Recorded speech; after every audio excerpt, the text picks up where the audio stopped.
Lowo muzi Asiya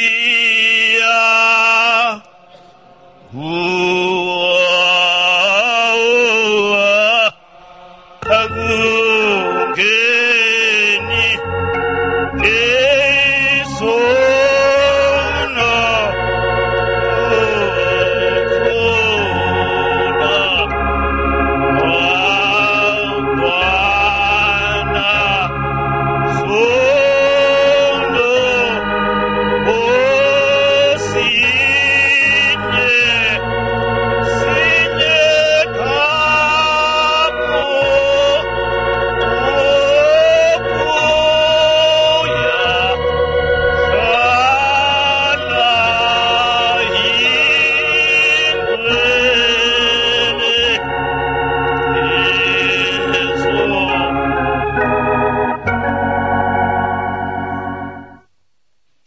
sithi ke bantu abami ngoba sengisemhlabeni nami ngiyayibona into ebenihlupha nameva abenihlaba ngiyawabona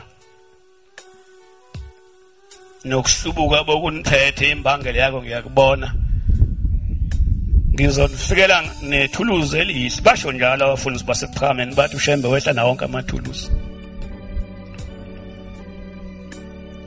ma wenze into enhle ngalinye liyavela akaselo bala basho njalo nje afihlekile akubonakala uma usosizini somthandaza bese liyaqhamuka usubonda kwani leli bengalinakile ithuluzi lokuphila na seyithi ke inkosi yasekuphakameni niyabona abantu abami abasezulwini abalwazi losizi sengiyalibona kahle nami ngoba sengisemhlabeni izingilozi ezinkulu oMichael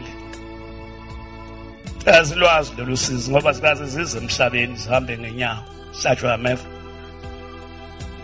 nasenhlakazi noma ziyakhona ziyandisa azihambi phansi aziwazi amatshe ala emaqadini kuyongena le emanyaseni kuyoshona engonweni kuyophumela esibukweni cha azikwazi lokho ziyandisa nelanga lakhona izingilozi asilazi nokuthi uma nikhathaza konke lakazi kodwa ngoba sengifikile emhlabeni ngizozelezela umusa ukuthi uma nihlubuka noma nenza isono ngizoshiya imbenge evulekile yokuvuma isono izono ngoba sizadeda kunina zinamandla ziyanehlula ngizoshiya mina imbenge yokuvuma isono libonke amalenkosi bantwana benkosi ke mangisheshise ngithi lapha ekuphakameni sono siyavunywa ngoba senziwe inkosi yasekuphakameni okungidabuka kakhulu ukuthi asikho isono esikhona la emhlabeni esingekho phakathi kwaManazaretha shukuthini lokho futhi siyosinda kulembenge sonke kusho ukuthi asondele sonke sizovuma isono phambi kwaNkulunkulu wasekuphakameni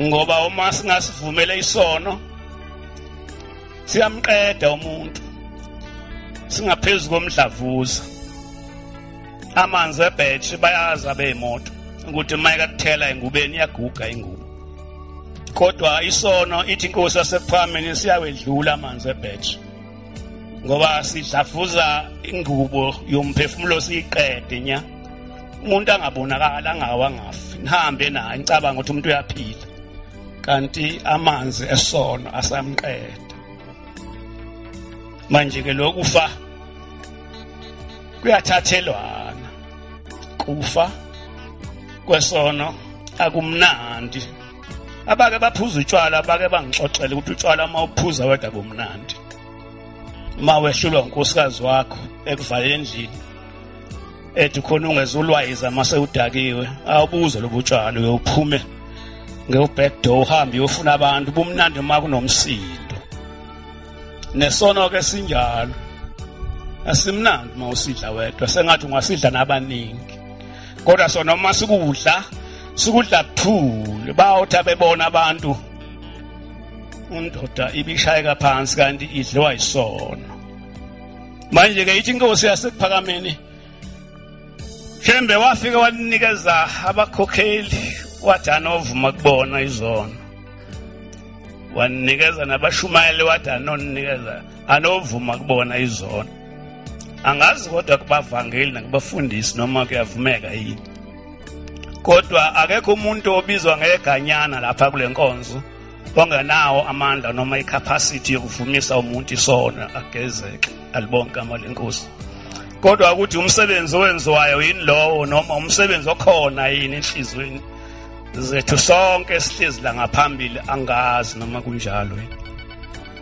Kuthi bangaki abantu abangena ezulwini ngokukhokhelwa umfundisi, bangaki abantu abangena ezulwini ngokukhokhelwa umkhokheli, ngokukhokhelwa umvangeli nomshumayeli.